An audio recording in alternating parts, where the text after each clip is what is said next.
So this is Caitlin calling in. Now that we've talked about our experience, we're going to hear about a similar project in Philadelphia. Cool. Hello, Caitlin. Hi, yes, this is Caitlin. How you doing? Good, good. Welcome to the program, and thanks for calling in. Hey, Caitlin, Eric here. Thanks for calling. So Caitlin, you're involved in the Philadelphia Area Cooperative Alliance, which is something similar to what we're trying to form up here in Vermont. Can you tell us a little bit about what PACA is? Yeah, so PACA is a cross-sector cooperative alliance, exactly like it sounds like you're interested in forming.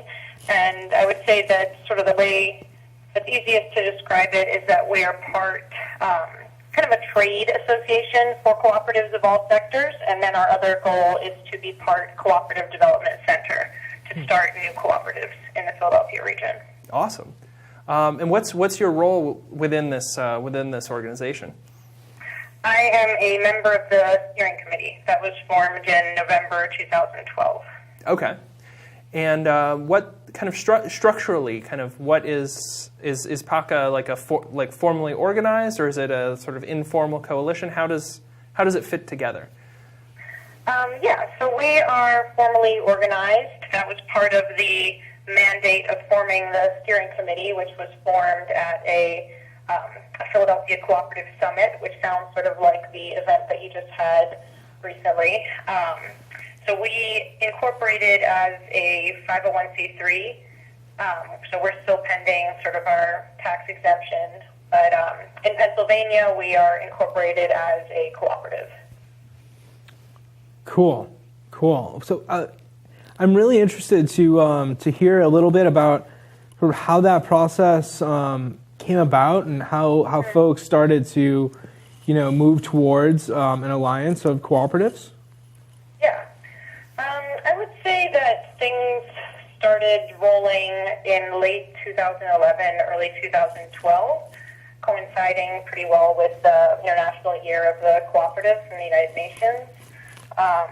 We had a social event to kick off the International Year of the Cooperative, and people had been planning a conference for June of 2012, and in the planning stages of that conference, that group of people made a commitment to create a membership organization for area cooperatives that would have a formal board and staff. So since then, that's what we've been moving towards. The conference in June of 2012 was an academic conference comparing cooperatives in the Philadelphia area with cooperatives in Madison, Wisconsin. And then later in that year, we had this summit, which was about 80 people from only our area talking about what should a co-op alliance do, what they were looking for, what kind of services. And from that, we had a new steering committee, and that steering committee was tasked with incorporating, creating bylaws, setting up the structure of the organization, and getting members. Interesting. So, once you guys kind of came together, were there any particular sectors of the cooperative movement that were like more, or that have been sort of more involved or less involved? What's the sort of composition of this coalition been? I would say that it's been pretty heavy on food co-ops. Philadelphia area is, I would say, pretty unique in that we have now 4 food co-ops that are all totally different and independent. And we have many more startup food co-ops in the works all around the Philadelphia area.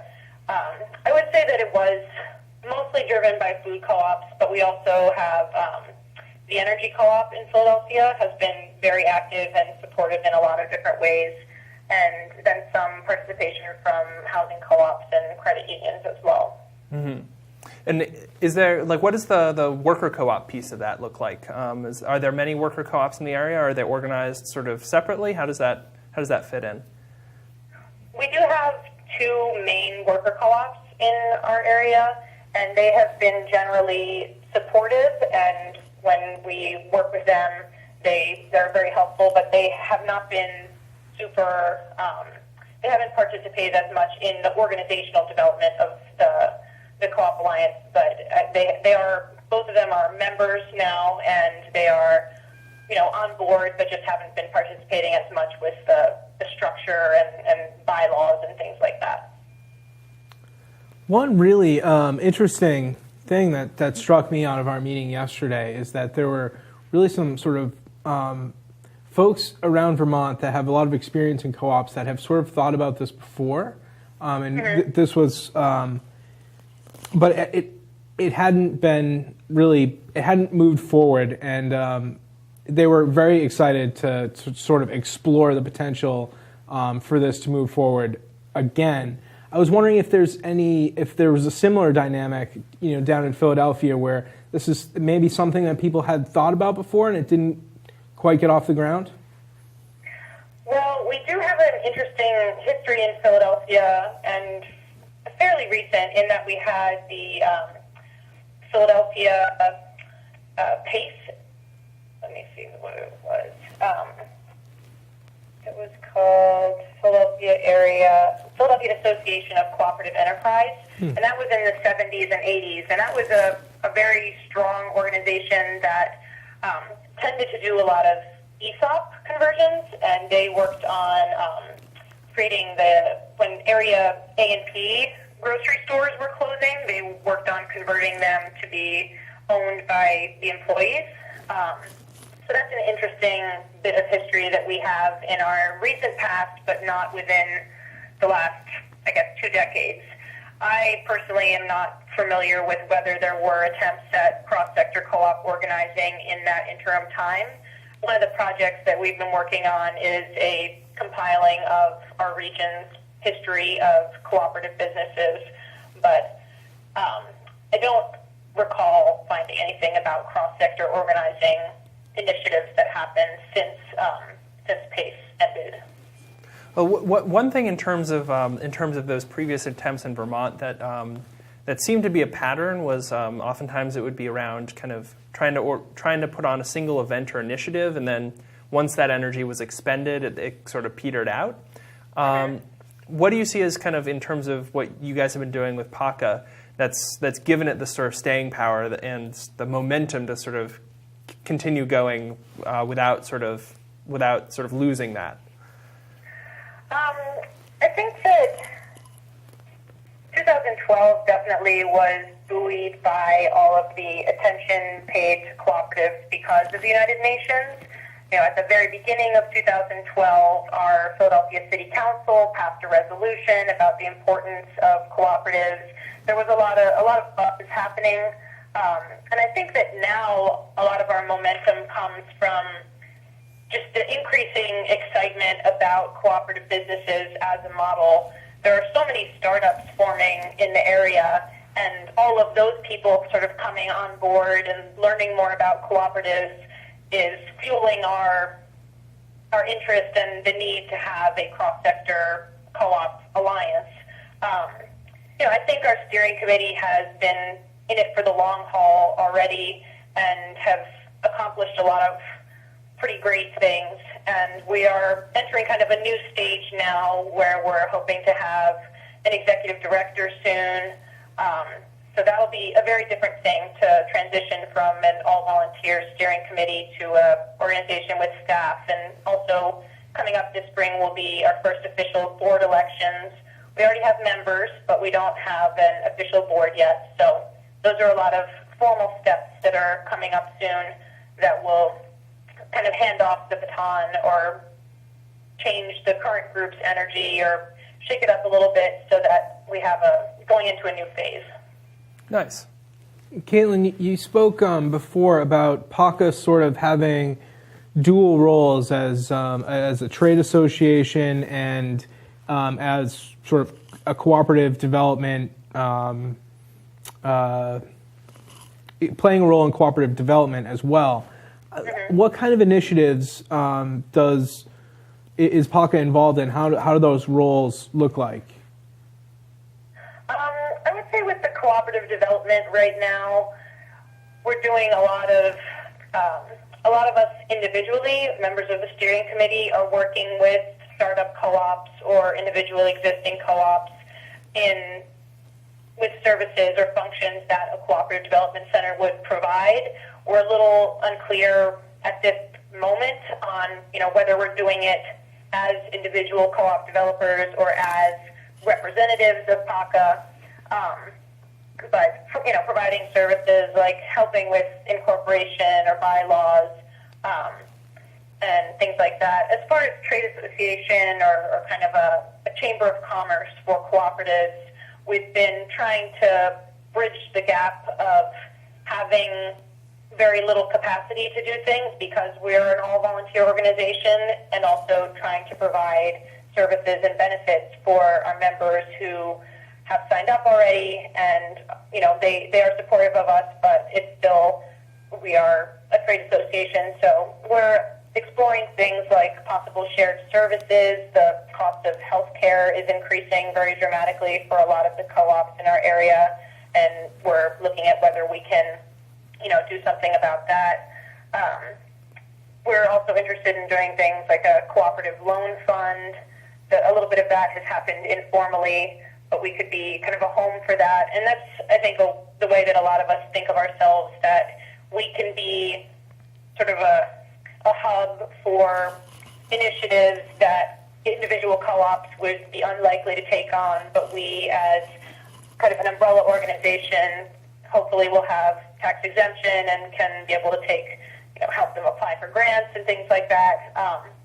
So I would say that's a little bit what we're trying to do in both of those arenas. So one thing you mentioned there was the members of PACA. Can you talk a little bit about what what it means to be a member, and like how does that feed into the governance of the organization? It feeds pretty directly into the governance of the organization. We had a subcommittee of our steering committee working just on setting up the bylaws, deciding how membership works, how election works, how member dues work, and those all took a lot of debate and a lot of time to figure out. But I think we're pretty pleased with how they ended up.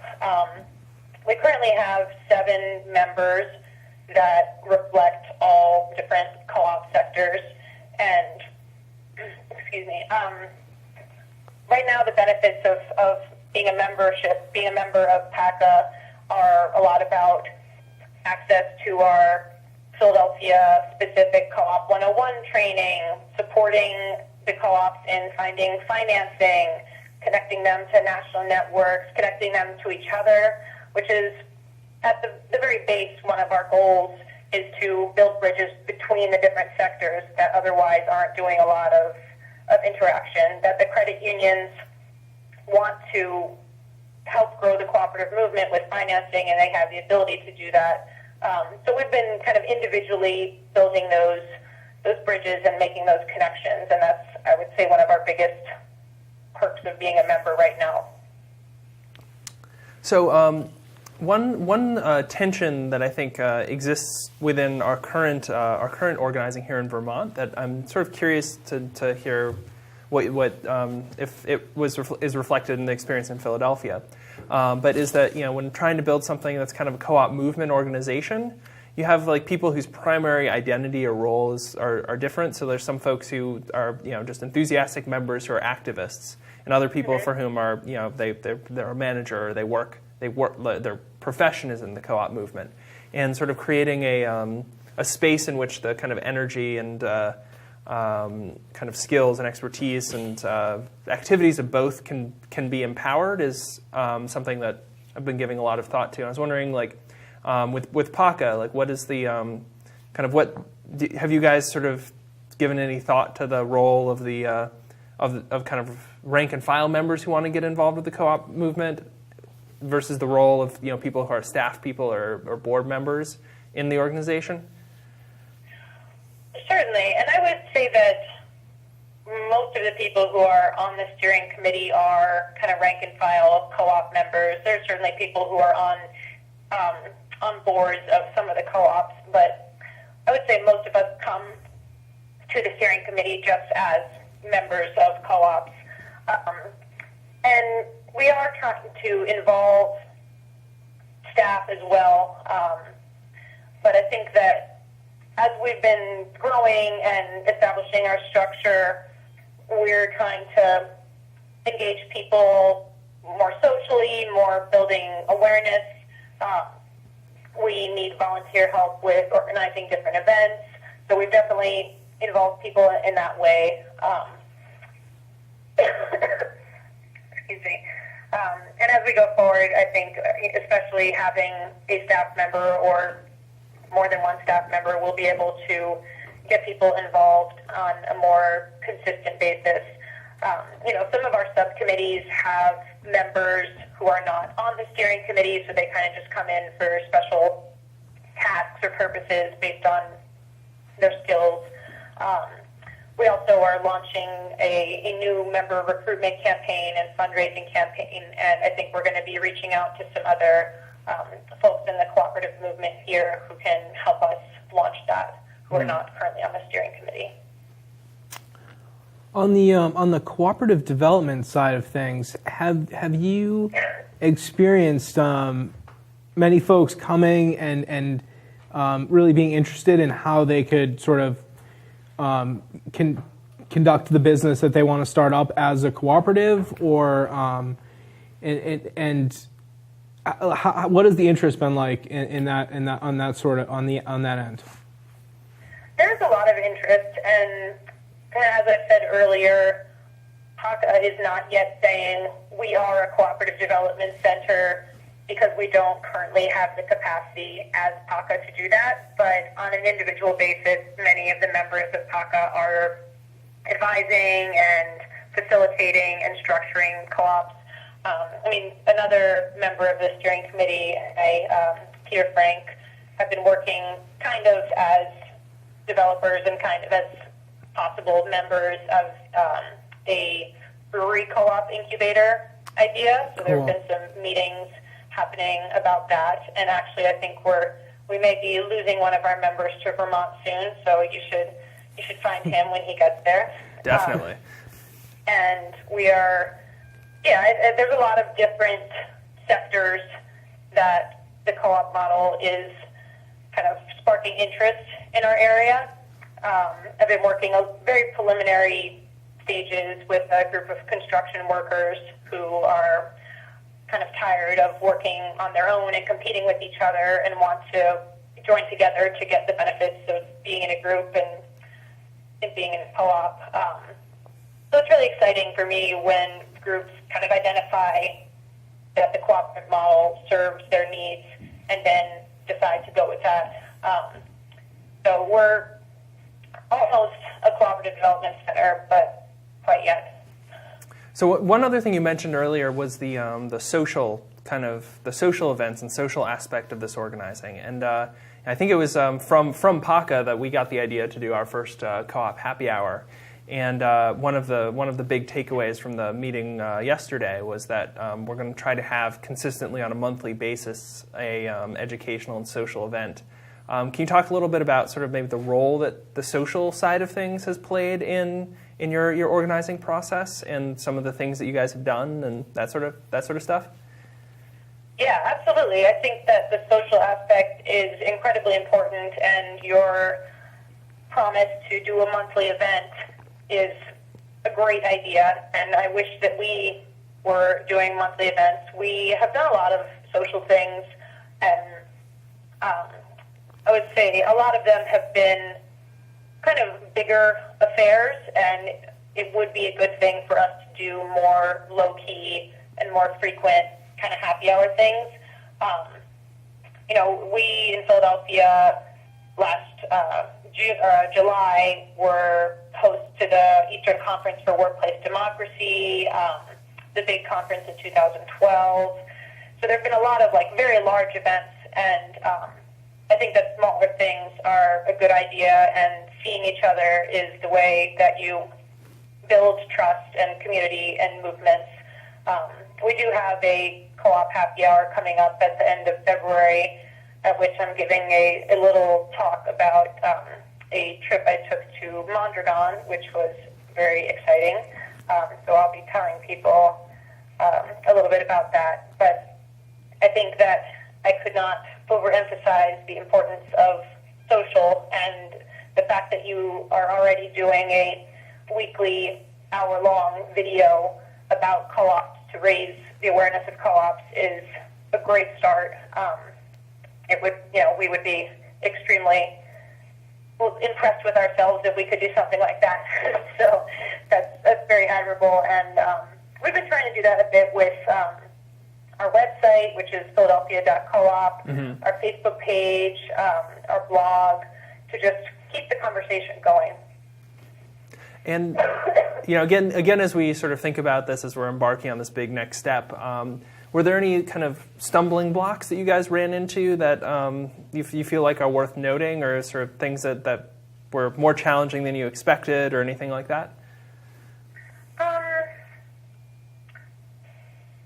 I'm thinking mostly of legal things that it took a lot of time and wordsmithing to get things like the Articles of Incorporation and bylaws and 501c3 application right and ready. And I mostly did not work on that. That was a different subcommittees that worked on that and spent a lot of hours doing that. And since the process also relies on getting lawyer consultation and sending things in, and you don't want to waste time or money on that.